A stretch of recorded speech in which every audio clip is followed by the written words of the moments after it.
제3장 처연불 괴공 4회 지철의 입에서 지난 시간에 대한 설명이 계속되었고 수혁은 집중하여 듣고 있었다. 원나라의 태무진도 그 배포가 마음에 들어 37대 세가주이신 연제청 조상이 대륙을 덮을 말과 먹이 기마술 등을 태무진에게 제공하였던 것입니다. 수혁은 잠시 석실 천장을 보았다. 이에 지철도 잠시 말을 멈추었다. 수혁이 고개를 내리니 지철이 다시 말을 잇는다. 저희는 위진 남북조 시대에 조로아스터교와 아주 밀접한 교류를 하고 있었습니다. 중원이 성화교와 만이교를 저희보다 아주 늦게 그 교리를 받아들이고 시작한 것입니다.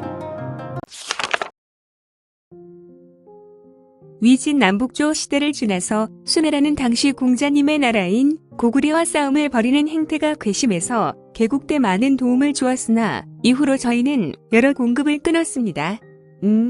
그런 수나라는 저희 연시 세가를 배척하였습니다.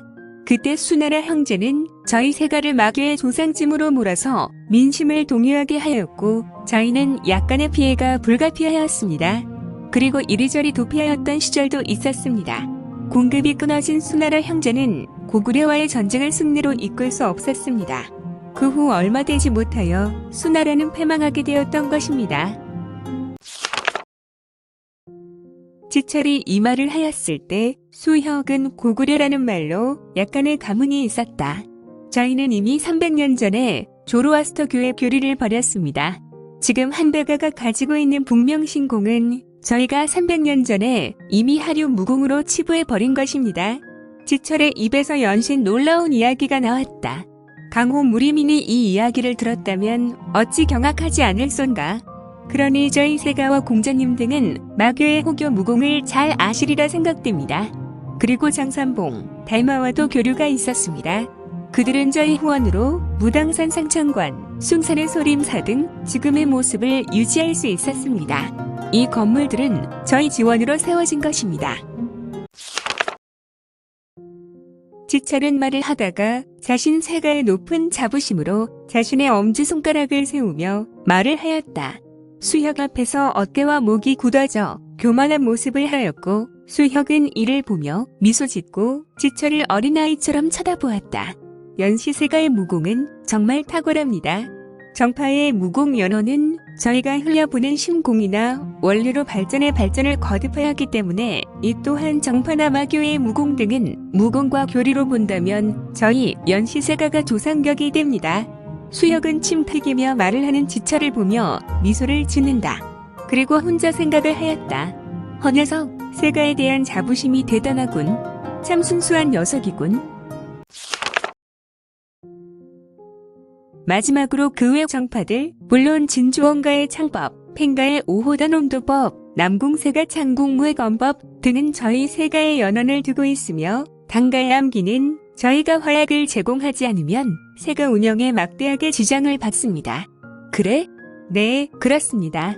그리고 모용가는 조금 사정이 다른데 이는 모용가의 지리적 위치가 고구려와 인근이어서 아마도 금호공이 공자님의 고향에서 영향을 좀 받은 듯합니다. 그러나 이도 탁월한 것이 아니라 그다지 세가에서는 신경을 쓰지 않습니다. 수혁은 모용가를 생각해 보았다. 차후에 자신과 매우 인연이 있을 것으로 생각했다. 또 개방도는 군과 방주가 사용하는 강용 18장이나 취선 8보 등은 저희 연시세가의 문지기조차 쳐다보지 않는 무공입니다. 그러니 저희 연시세가는 중원의 모든 세가와 모든 문파에 위에 존재한다고 보시면 됩니다. 수혁은 지철의 설명 계속해서 듣는다. 나머지 사파들은 저희 세가에서 내다버린 무공을 주워다가 속상으로 익히려 하다 나온 알이라고 보시면 됩니다. 지철은 무공에 대한 자부심이 대단하였다. 그리고 지금의 주원장은 비록 사람을 의심하며 시대와 권력 앞에 갈아타기를 번번이 하는 인물이지만 물론 주원장의 이런 인감됨에 세가는 전혀 신경 쓰지 않습니다. 다만 한족에 대한 마음과 서민 출신의 배경으로 서민에게 기회를 주는 인물로서 세가의 지지를 받는 인물입니다. 처음에는 만이교인 백화교도와 친하게 지내며 저희 세가의 눈에 띈 인물입니다. 저희 세가는 지금의 명규에 대하여 그렇게 불편한 마음이 없습니다. 수혁은 이미 지철의 생각에서 세가가 명나라를 도와주고 있다는 사실을 알고 있었으나 지철의 이야기를 그냥 듣고 있었다. 교주 한백가는 명나라를 세울 때 아주 열심히 했습니다.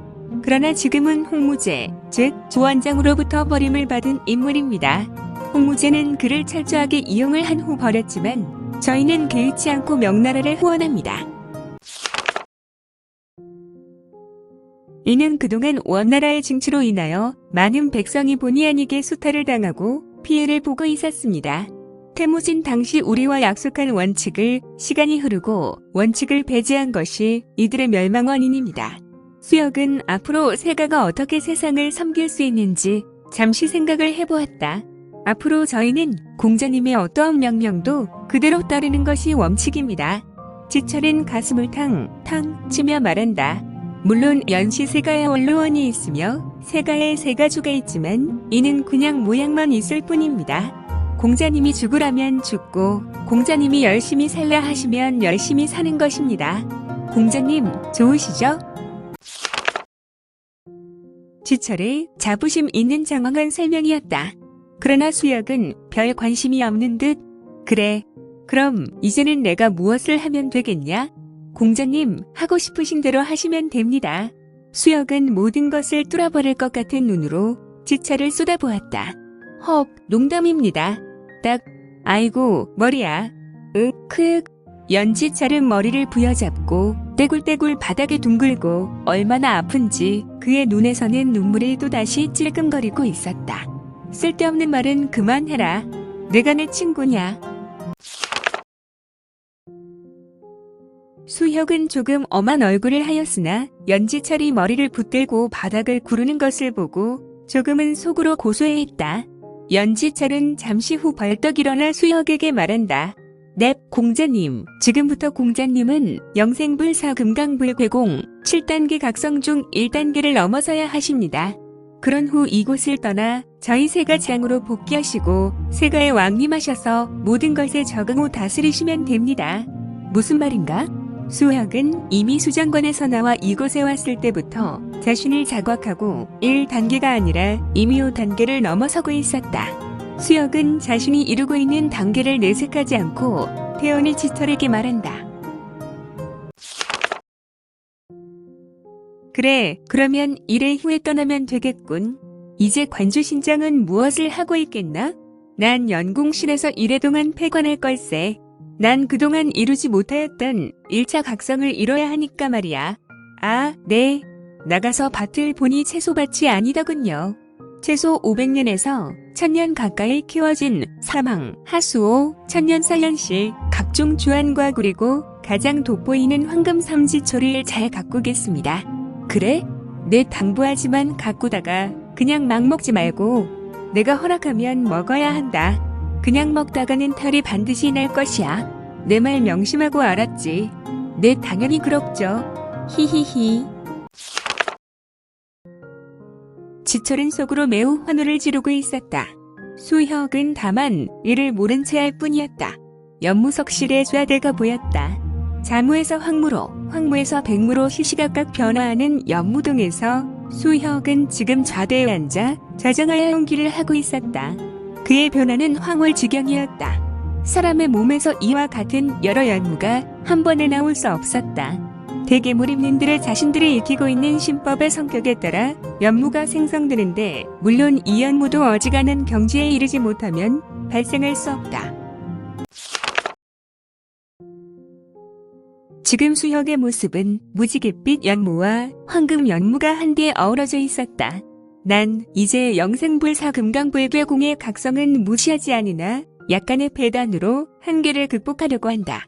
단 1회간 영생불사금강불괴공이 아닌 초연불괴공이라는 신공을 만들려 한다. 이유는 영생불사금강불괴공은 허구적 이상이다. 물론 죽지 못할 나란 존재를 만들어냈지만 다시 천년을 공들여 누구를 연단한다는 말인가? 수혁은 자신의 무공 근원을 다른 사람도 익힐 수 있는 부분으로 재해석하고자 고민을 하고 있었다. 후인에게 물려줄 수 없는 무공은 죽은 무공이다. 나와 같은 대법의 과정이 아니더라도 후인이 나 같은 무공을 연성할 수 있는 새로운 길을 만들어내야 한다.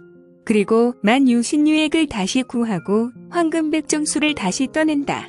내가 나서면 할 수 있겠지.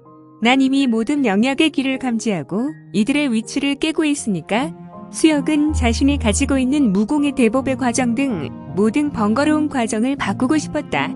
그러나 불사무공을 가진 자는 너무도 외로울 것이다. 자기가 살던 시대에 사랑하는 모든 사람이 죽고 혼자만 세상에 남겨져야 하기에 나에게는 또 다른 고통이다.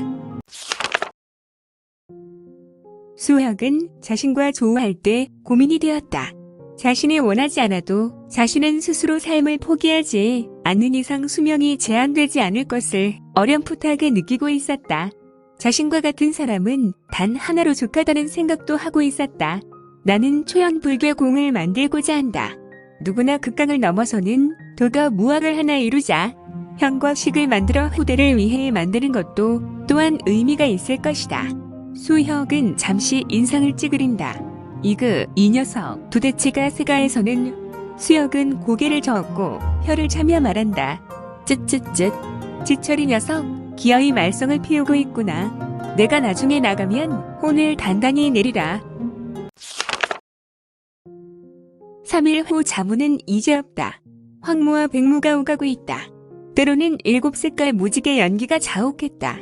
시간은 연무실의 연무 색깔이 변화함과 더불어 이렇게 계속해서 흐르고 있었다. 이때 밖에서 논이고 있는 지철은 이를 아는지 모르는지 오직 영역에만 욕심을 내고 있었다. 누가 내 욕하나? 뒷머리가 간지러운데? 지철은 흙이 묻어있는 사망 한 뿌리를 흔들어 흙을 털어내고 먹으며 잔뿌리가 입술에서 빠져나와 너무나 바보 같은 미소를 짓는다. 그의 얼굴은 사람 좋은 얼굴이었다. 헐, 먹어도 배부르지 않고 영양 먹는 재미에 시간 가는 줄 모르겠네. 놀라운 사실은 지철의 모습이 40대가 아니라 3일 지나 10대의 모습을 하고 있다. 다만 그의 넙대대한 모습 어디 가겠는가. 매우 가름한 얼굴을 하고 있지는 않았지만 10대 소년의 모습으로 그의 통통한 얼굴은 매우 귀여운 얼굴이었다. 해는 서쪽으로 위험위역 지고 있다. 풀벌레 울음소리가 석양 하늘을 메운다. 지철은 여전히 영약을 골고루 쳐드시는 것에 온통 혈안이 된 눈을 하고 여러 가지 다채로운 영약을 입속으로 가져가 연신 처먹어 대고 있었다. 영약을 뿌리채 뽑아서 흙을 대충 털고는 돼지처럼 먹어댔다. 그의 욕심은 자신을 망가뜨리고 있다는 것을 망각하였고 자신을 위하여 먹는 영약이 오히려 자신을 망치고 있다는 것을 알지 못하여 엄청난 결과를 만드는데 이 모든 것이 과유불급이라.